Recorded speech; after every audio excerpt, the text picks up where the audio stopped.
Welcome to Wake Up Black.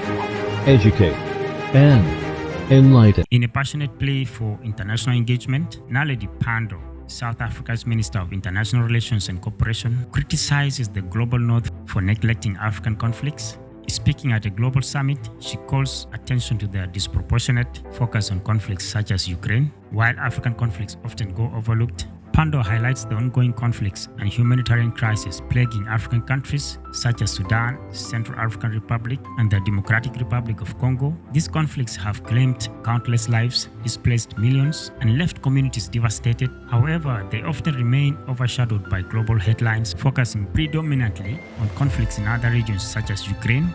She said, when conflicts arise in Ukraine or the Middle East, the world sits up, takes notice and mobilizes resources as it should. But why is it that when similar atrocities happen in Africa, the response is subdued or even non-existent? Are the lives of our African brothers and sisters not equally worthy of attention or support? Pandor emphasizes the need for a more balanced and inclusive approach when it comes to addressing conflicts globally. She urges that a selective focus undermines the principles of equity, justice, and human rights that the international community should strive to uphold. Let's have a closer look at her speech in this video. Well, I think that the focus on development has altered considerably in the last 5 years, and more particularly in the past 2 years of this conflict between Russia and Ukraine. Much more attention is being paid by the North to Ukraine and support for it, rather than the conflicts on the African continent or issues of development on the African continent. We've even seen a decline in aid support. There's very little mention of very terrible conflicts on the African continent and inadequate attention to the Sustainable Development Goals, which were and are the global agenda for development. So you think that the changes that have come about relatively in the short term, do you think that that can be shifted away from?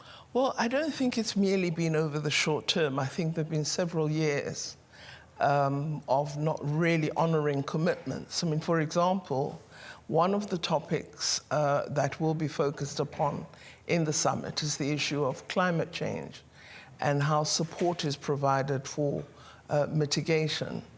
Over a number of conferences of the parties, there have been commitments for funding and technology transfer. Very few of these commitments have been realized, even in terms of the promised financing, which is so necessary for countries, especially developing countries, to respond to the effects of climate change and make the necessary productive adjustments that reduce harmful emissions and modernize countries so that they're greener and cleaner. So it's been several years of, I think, of neglect and inadequate attention to really working in partnership to advance global development goals. The most stark evidence of this was seen with the vaccine response on COVID-19, where, developing countries, and particularly Africa, were at the back of the queue, and developed countries hoarded vaccines, which up to today have not been fully utilized. How will you make sure that there is an alignment between what happens here in Paris and what's come before? I think that's the responsibility of leaders, of the participants. What I'm pleased about with respect to the summit is that the various institutions are being drawn together. So, sometimes a summit of this nature is called, United Nations is absent, or the World Bank or the IMF. But at this summit, all of these institutions are party to the deliberations. And then how do we ensure, with respect to multilateral finance institutions, that developing countries have a real voice, that the quota that they have as part of these institutions matters and has an impact on their progress?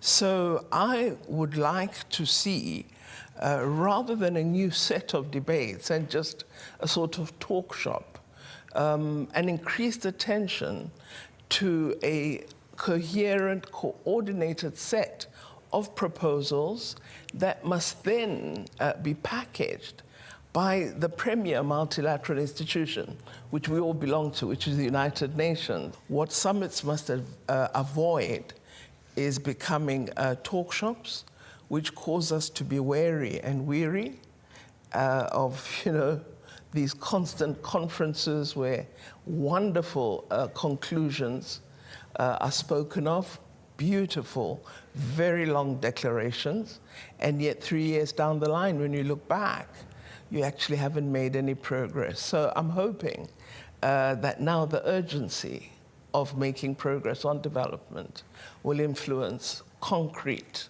planning, concrete strategy, and real outcomes.